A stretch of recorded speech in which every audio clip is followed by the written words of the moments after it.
গল্পটা নিয়ে পড়ে আছেন, গল্প থেকে বের হয়ে আমরা এখন চলে যাব আমাদের পরবর্তী প্রশ্নে। পরবর্তী প্রশ্নটা হচ্ছে আমাদের কি বলেন তো, পরবর্তী প্রশ্নটা হচ্ছে একটা বানান থেকে, তার মানে এটা একটা মুখস্থ পার্ট, এই মুখস্থ পার্টটুকু আপনাদেরকে কি করতে হবে, মুখস্থ করে রাখতে হবে।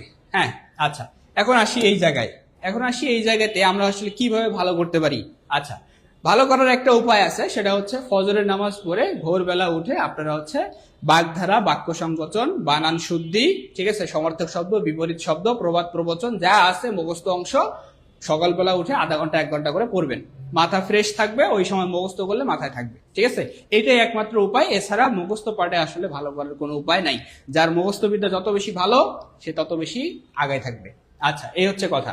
আচ্ছা, এখন কথা হচ্ছে কিছু কিছু টেকনিক আমরা হচ্ছে ফলো করতে পারি, যে টেকনিক গুলোর মাধ্যমে হচ্ছে কিছু কিছু বানান আমরা হচ্ছে মনে রাখতে পারবো, ঠিক আছে।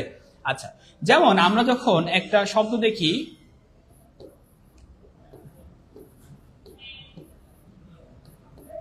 এই যে একটা শব্দ, হ্যাঁ, এই জায়গায় কয়টা আছে দেখেন তো, এই জায়গায় একটা হ্রস্বকার, একটা হচ্ছে দীর্ঘকার, আর একটা হচ্ছে কি হ্রস্বকার।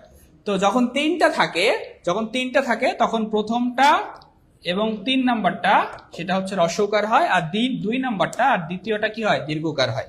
সো এইখানে কয়টা আছে, এখানে আছে 2টা। তার মানে এখানে প্রথম এবং দ্বিতীয় জন আছে, এখানে কয়জন আছে, প্রথম এবং দ্বিতীয় জন আছে। তাহলে প্রথমটা হবে হ্রস্বকার, দ্বিতীয়টা হবে দীর্ঘকার। কোথায় আছে দেখেন তো, প্রথমটা হ্রস্বকার, পরেরটা দীর্ঘকার, প্রথমটা হ্রস্বকার এই যে এই জায়গায় আছে, ঠিক আছে। তার মানে ওই প্রশ্নটার উত্তর হচ্ছে মুহূর্ত। তো এইখানে এই টেকনিকটা যদি আপনি একটা বানান পড়েন, এই একটা বানান পড়লে এই একটা বানানের যে রুলসটা আছে সেই রুলসটা দিয়ে আপনারা কি করতে পারবেন, আর বানানগুলা মনে রাখতে পারবেন। আচ্ছা, এখন এটা যদি 4টা হইতো, মানে হ্রস্বকার দীর্ঘকার এরকম যদি 4টা হইতো, তাহলে কি হইতো, তাহলে দেখেন এরকম একটা বানান আছে আমাদের,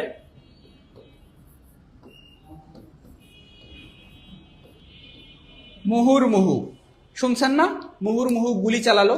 তাহলে এখানে যে এইটা চিহ্ন, এই চিহ্নটা আসলে কি বলেন তো, এই চিহ্নটা হচ্ছে আসলে কি, এই চিহ্নটা আসলে হ্রস্বকার, এই চিহ্নটা আসলে কি হ্রস্বকার। তার মানে এখানে আমাদের যে 4টা হ্রস্বকার, এখানে 4টাই কি আমাদের দেখেন তো, 4টাই হচ্ছে হ্রস্বকার, এখানে কোনোটাই কি নাই, দীর্ঘকার নাই। তার মানে যখন 4টা হবে তখন 4টাই হ্রস্বকার হবে। সো এইভাবে আমরা হচ্ছে ছোটখাটো বিষয়গুলা মানে টেকনিকের মাধ্যমে কিছু কিছু বানান মনে রাখতে পারবো। তবে সব বানান সবসময় মনে থাকবে না, এই জন্য কি করতে হবে, সকালবেলা উঠে লেখার চেষ্টা করতে হবে। এগুলো কি করতে হবে, এই বানানগুলো লেখার চেষ্টা করতে হবে, সবসময় লিখতে হবে। বানান কখনো আপনি মুখস্থ করে কিংবা মুখস্থ করা ছাড়া এমনিতে পড়ে মনে রাখতে পারবেন না। বানান মনে রাখার জন্য সবচেয়ে গুরুত্বপূর্ণ টেকনিক হচ্ছে বারবার লেখা, বারবার লিখবেন, দেখবেন ঠিক হয়ে গেছে। আর যখন লিখবেন তখন আপনি নিজেই বুঝতে পারবেন যে আপনার কোনটা সঠিক কোনটা ভুল, ঠিক আছে। তো যার কারণে সাজেশন থাকবে অবশ্যই কি বানানগুলা লিখে লিখে প্র্যাকটিস করবেন, লিখে লিখে। স্পেলিং এর ক্ষেত্রেও ইংরেজিতে যখন আপনারা স্পেলিং করবেন, স্পেলিং মিস্টেক করবেন, তখনও লেখার চেষ্টা করবেন, লিখে লিখে পড়বেন, ঠিক আছে। আচ্ছা, তার মানে এটার প্রশ্নের উত্তর হচ্ছে আমাদের খ। আশা করি সবাই বুঝতে পেরেছেন, তাই তো। আচ্ছা, সবার অ্যান্সার ঠিক হচ্ছে, একজন হয়তো গ দিয়েছিলেন, তার অ্যান্সার আবার নো দিয়েছে মাহবুব ভাই। ওকে, তার মানে এটা হচ্ছে 1833-এ এখনো পড়ে আসছি আমরা এখন 1900 না, আমরা 2026 সালে আসি, আমরা 26 সালে চলে আসি।